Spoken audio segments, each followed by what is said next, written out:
Hello दोस्तों, welcome back again. मैं आज आपके लिए ले आया हूँ साइंस का पेपर 2019 का, और ये हिंदी और इंग्लिश दोनों मीडियम्स के लिए है। तो आप वीडियो पूरा एंड तक देखिए, और एंड में आपको बता दूंगा कि आप आंसर की किस तरह से प्राप्त कर सकते हैं। आंसर की आपको डिस्क्रिप्शन में नहीं मिलेगी, अलग तरीके से मिलेगी, तो वो भी आपको बता दूंगा। तो चलो बिना समय का आपका पेपर शुरू करते हैं। देखिए, सबसे पहले हमारे पास क्वेश्चन था, जो है फर्स्ट प्रश्न हमारे पास यहाँ पर था, वो था इंग्लिश और हिंदी मीडियम दोनों के लिए मैं आपको बताऊंगा, ठीक है।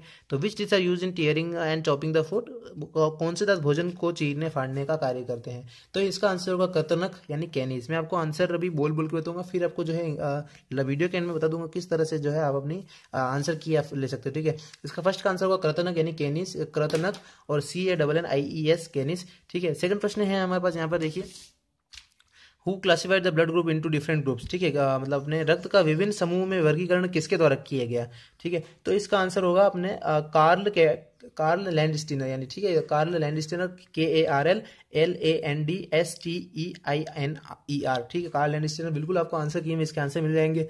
फिर बात आती है संपीड़न प्राकृतिक, यहाँ पे जो है, यहाँ पर CNG की जो फुल फॉर्म है वो है कंप्रेस्ड नेचुरल गैस, और यहाँ पर इसको हिंदी में हम बोलेंगे संपीड़ित प्राकृतिक गैस, ठीक है। फिर है हमारे पास प्रश्न नंबर 4 जो है, right definition of potential energy, स्थिति ऊर्जा की परिभाषा लिखिए। तो इसका आंसर होगा वस्तु की स्थिति के कारण उत्पन्न ऊर्जा, या फिर energy due to position of an object. Fifth हमारे पास आंसर है यहाँ पर, फिफ्थ का आंसर देखिए, नवीनकरणीय संसाधन का एक उदाहरण दीजिए, give an example of renewable source. तो इसका आंसर होगा सौर ऊर्जा यानी कि सोलर एनर्जी। फिर है हमारे पास क्वेश्चन नंबर 6 जो है, right scientific name of coffee plant, coffee पादप का वैज्ञानिक नाम लिखिए। तो इसका होगा कॉफिया अरेबिका, ठीक है, COFFIEA coffea arabica, sorry, coffea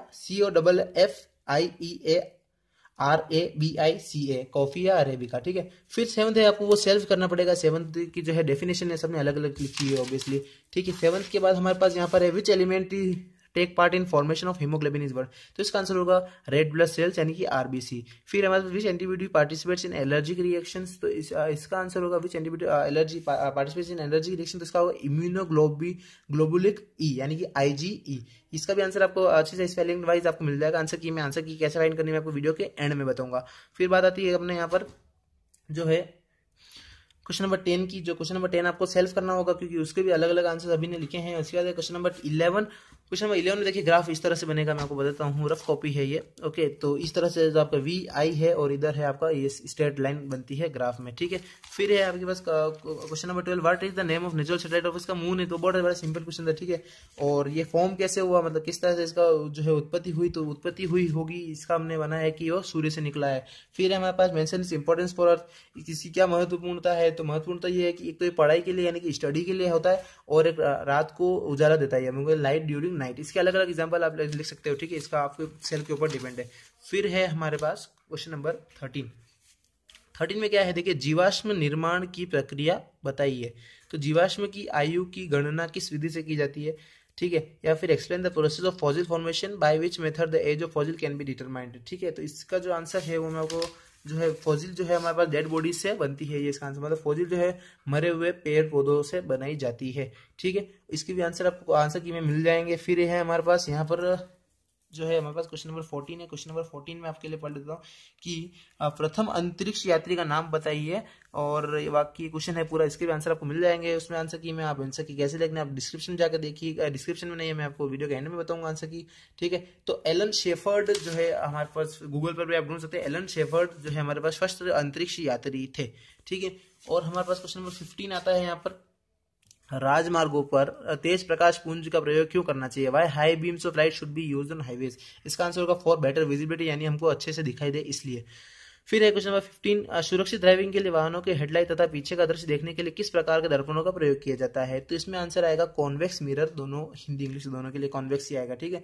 फिर बात आती है क्वेश्चन नंबर 16 की, जो है write the name of pathogen of नारू बाला डिसीज। इसका होगा ड्रैकनकुलस मेडिनेंसिस, ये इसका आंसर है, ठीक है। फिर सेकंड है नारू, यानी फर्स्ट वाला वही था ना, नारू रोग बाला के रोग जनक का नाम लिखिए। इसका आंसर होगा दोस्तों, हिंदी मीडियम वालों, ड्रैकनकुलस मेडिनेंसिस, ठीक है।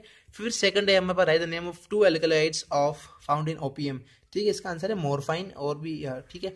फिर है हमारे पास क्वेश्चन नंबर 13, तो जो है write the name of disease caused by chewing gutkha.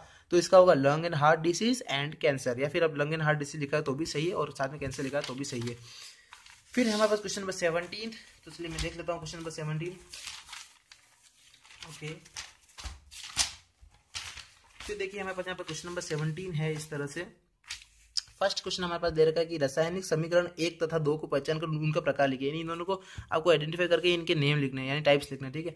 तो फर्स्ट वाला है हिंदी मीडियम वालों के लिए बताता हूँ। फर्स्ट वाला है योगात्मक अभिक्रिया या फिर संयोजन अभिक्रिया, ठीक है। और सेकंड वाला है हमारे पास, यानी फर्स्ट वाला है योगात्मक और या फिर संयोजन है, और सेकंड वाला है अपघटक अभिक्रिया, ठीक है। और अपघटक अभिक्रिया, और फिर सेकंड वाला है हमारे पास क्वेश्चन नंबर सेकंड। अब हिंदी मीडियम वालों के लिए ये वाला बता दो, identify equation 1 and 2 in right its types. तो इसका आंसर होगा इनके लिए ओके, इसका आंसर योगात्मक हो गया। हाँ चलो ठीक है, फर्स्ट वाला हो गया। अब बात करते हैं क्वेश्चन नंबर सेकंड की, जो है समीकरण फर्स्ट था, कोई एक अंतर लिखिए। तो देखिए इसमें इन दोनों बी वाला दोनों का आंसर मैं आपके साथ बता दूं। इन फर्स्ट वाले में जो होता है कि तत्वों का योग हो रहा है, यानी सम हो रहा है, कॉम्बिनेशन हो रहा है, और सेकंड वाले में हो रहा है तत्वों का टूटना हो रहा है, यानी डिसोसिएशन हो रहा है या फिर ब्रेक डाउन इनटू पीसेस हो रहा है, ठीक है। ये आपका आंसर हो गया। फिर हमारे पास सेकंड लास्ट क्वेश्चन इसका 17 का सी है, जो उत्प्रेरक विष तथा उत्प्रेरक वर्धक में अंतर लिखे।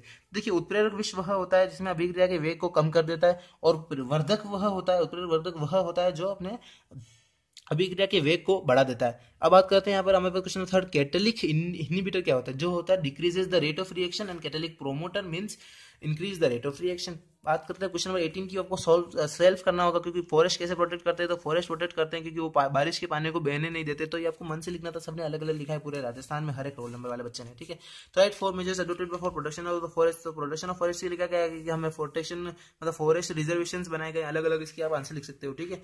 बड़ा सिंपल था, ठीक है। वर्णों के संरक्षण के लिए हेतु प्रयुक्त 4 उपाय बताइए, तो आपने मन से लिखे होंगे ऑब्वियसली, ठीक है।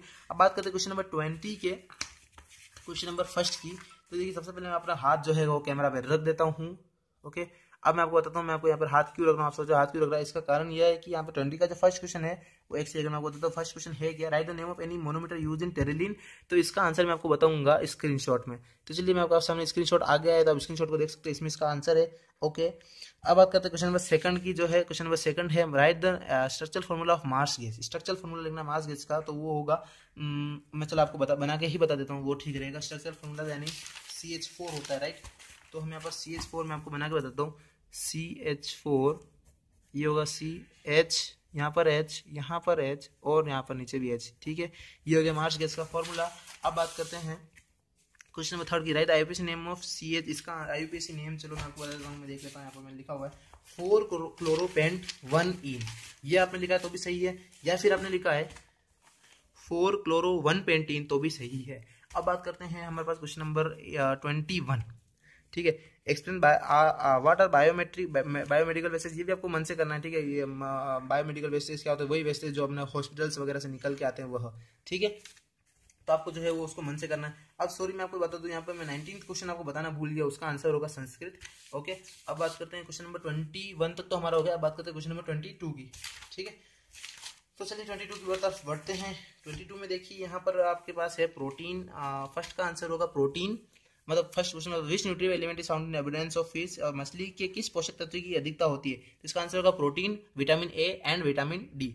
अब बात करते हैं क्वेश्चन नंबर सेकंड की, give to examples of fresh water fishes. तो फ्रेश वाटर फिशेस के अलग अलग एग्जांपल आप सभी ने लोगे होंगे, तो उन सब के लिए आपको बताना पड़ेगा मुझे एक स्क्रीनशॉट, उसकी मदद से आप पता कर सकते हैं। तो चलिए आपकी स्क्रीन पर स्क्रीनशॉट अवेलेबल है, देख सकते हो आप लोग। आपके स्क्रीनशॉट पर आपकी स्क्रीन पर स्क्रीनशॉट अवेलेबल है, इसमें से कोई भी आपने लिखा है तो वो सही है।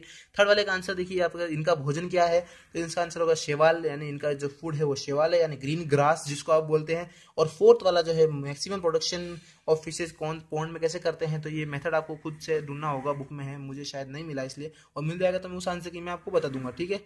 बात करते हैं अब क्वेश्चन नंबर 23 से। हमारे जो रिमेनिंग क्वेश्चन है, देखिए ये काफी बड़े क्वेश्चन है, तो इनका जो आंसर है आपको सेल्फ ढूंढना ही पड़ेगा, सेल्फ ही करना पड़ेगा। बुक में से आप एडवाइजमेंट देके कर सकते हो। अगर मिलते हैं तो मैं आंसर की मैं ऐड कर देता हूँ, क्योंकि इनका अभी आपको बताऊंगा तो वीडियो आधे घंटे का हो जाएगा इसलिए, ठीक है। तो थैंक यू, आपने वीडियो पूरा देखा उसके लिए। वीडियो को शेयर करिए अपने फ्रेंड्स के साथ, और तब तक के लिए मैं चलता हूँ, मिलते हैं अगले वीडियो में। और SST का वाला वीडियो देखने के लिए सबसे पहले आप इस चैनल को सब्सक्राइब कर लीजिए, वीडियो अच्छा लगा लाइक करिए। आपका पेपर कैसा गया साइंस का वो बताइए, और कमेंट करिए अच्छे अच्छे मीठे मीठे प्यारे प्यारे। Thank you very much for watching. जय हिंद दोस्तों, टाटा।